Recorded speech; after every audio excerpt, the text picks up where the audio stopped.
Prince Liberty and I make videos about books, history, archaeology and life. Now, last week, or to be more specific, from the 15th to the 22nd of November, I participated in the Gilmore Girls read-a-thon. Now, it was quite an experience. It was my first read-a-thon and I'll put a link to my TBR for that in the description. Essentially, there were prompts and a bingo card that you could complete, and I'm going to be talking about my successes and failures in this wrap up and also include some little clips of me in the process of reading these books. So if you're proud of me, if you like this, give it a like and subscribe for more of this kind of chat. Look, I get distracted. I'm not the person who reads 100 books in a year. So 3 books in a week is good for me. I read 3 out of 4 of the books on my TBR. Would have loved to get that final one, but I had a couple bad reading days in that week. I was busy, I had stuff to do, you know, it happens. One thing I think I did take away from this read-a-thon is that there are times in the day when I am basically wasting my time and I could be using these more productively.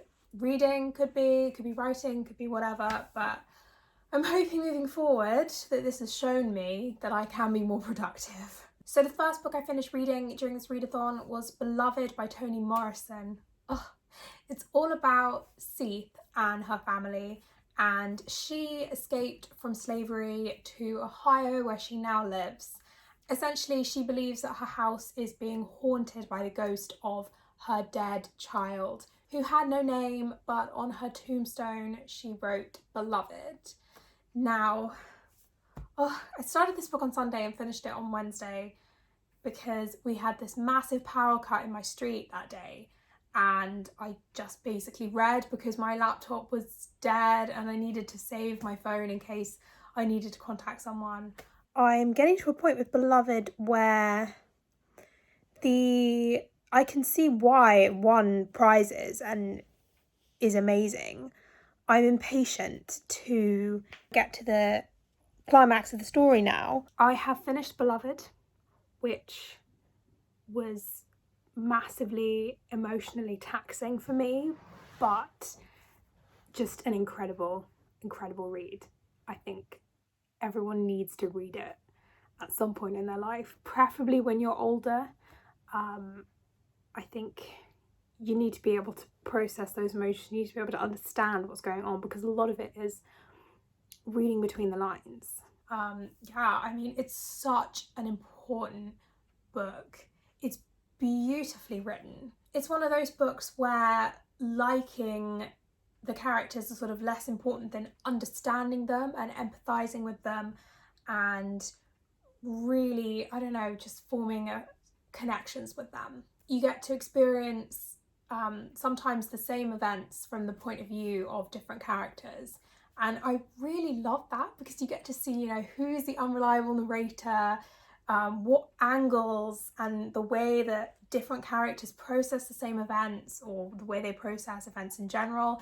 And I love digging into like the psychology of different characters. I think that's fascinating. And you really have to read between the lines because there are some things that genuinely don't pay off until the last page. So you have to like stay in the zone. It's really suspenseful. I think I gave it 4 stars on Storygraph. It genuinely would have been higher had I not been reading Frankenstein at the same time. I think Mary Shelley writes beautifully. I might try and drag it out. I don't quite want it to end just yet, so. I am a little bit obsessed with Frankenstein. I'm a little bit obsessed with Mary Shelley now. Oh my gosh, I love this book so much. I read it as an audiobook throughout the week. I think I finished it on Thursday. I mean, I think about the fact that Mary Shelley was 18 when she wrote this book and I'm 26, struggling with writer's block. I think about that quite a lot. Anyway, it combines so much. It's, you know, gothic thriller, there's romance, there's like the nature of science and the conversation of where do we stop, which we're still having 200 years later. As you may know, Frankenstein is a scientist who creates a monster and has to deal with the consequences of his actions, essentially. Storygraph calls this book one of the ancestors of modern horror and modern sci-fi, and I completely agree with this. It also just generally raises some great questions of what it is to be human. Anyway, to conclude, it was my favourite of all the books I read this read-a-thon, and probably one of my favourite books of the year, and it was 5 stars. Loved it. So the next book I finished was A Month in the Country by J.L. Carr. This was really short. It was about 130 something pages, but also the typeface was really, really small. So I was like reading it like this. So it's a really reflective book. Our narrator Tom Birkin is looking back on the time that he moved to a little village in Yorkshire to sort of unearth this medieval mural in the village church. And it's set between the wars, so he and some of the other characters are sort of dealing with the events, the things that happened to them in the trenches. And like there's this unrequited love, there's an archaeologist, which I loved. It made me really nostalgic for a normal British summer, because we haven't had that this year, and we may not even have that next year, who knows. But the mystery of the mural was intriguing. All the characters in the village were great, fleshed out, interesting. It was just really comforting, a relaxing read, which I needed because I started it in the power cut.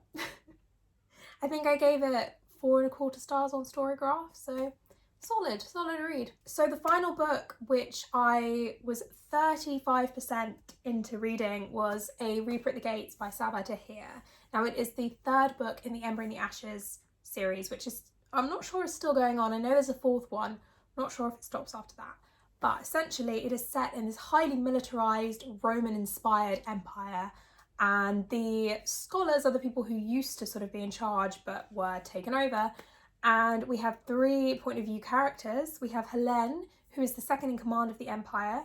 We have Laia, who is a scholar. And we have Elias, who was trained to be a mask, or, you know, one of the elite soldiers of the empire. I really enjoy Helene's point of view, and Laia's even, but every time I read Elias, I'm like, oh, do I have to? I really struggle to get through it, you know. Sometimes you just don't connect with a specific character. It's fine, it happens. So I'm guessing that's why I didn't finish it or get through it more. I just didn't really have the motivation. I think I probably will finish it this year. I don't know if I'll continue on. We'll see. So I'm just going to quickly run through the prompts and the bingo board that I managed to achieve. I managed to achieve all but 2 of the prompts. I have them here. So I read a book set in a small town, a book that featured a mother-daughter relationship, a book set during fall or winter, a book with complicated love interests, bake a fall treat, and what's your favourite episode. I missed the Asian representation prompt and the next book in an unfinished series prompt, which the Reaper would have covered both of those. But yes, I shall insert a clip of me baking and watching. I am baking peanut butter and orange brownies. Now, I'm just baking like a third of the recipe. It's a Hummingbird bakery recipe that I have changed and added and done some stuff to, so it'll be interesting. I've got all of my ingredients, gluten-free flour. I found it works the same. Time for the Bracebridge dinner and my fall treat, my brownies. I unfortunately didn't hit bingo, but as you will see, I was impressed by the amount that I managed to cover. I think genuinely if I had picked right, 1 more or maybe 2, maybe depending on the book, I could have covered the whole thing. So, you know, I've got room to improve for next year. Thank you for watching. Do let me know if you also participated in the read-a-thon and how you did. I'm proud of myself. I think I could have done a little better, but you gotta leave room for improvement, and I'm hoping my next read-a-thon I can take the lessons I've learnt and do a little bit better. So do like this video if you are proud of me, like I said, or, you know, just want to show some love. And do subscribe because I make bookish content, but also I do video essays, historical stuff, and like that. Anyway, happy reading.